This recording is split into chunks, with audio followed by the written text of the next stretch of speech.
Number 5. Kuala Lumpur, Malaysia. Pinakasikat dito ang Batu Caves na isang cave complex na mayroong Hindu temples at may malaking statue ni Hindi god Murugan.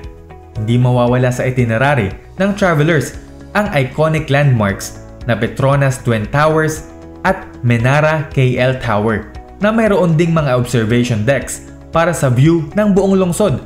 Masarap tumambay sa mga urban parks dito kagaya ng KLCC Park, KL Bird Park at Perdana Botanical Garden. Bagong bukas lang din noon lamang 2023 ang second tallest building in the world na Merdeka 118 Tower.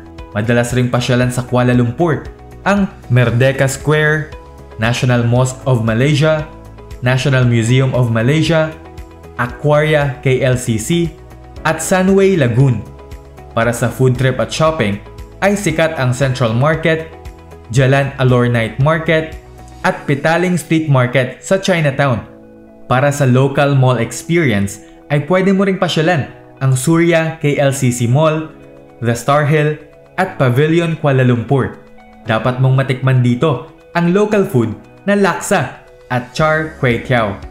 15,000 pesos ang budget para sa 4 days and 3 nights.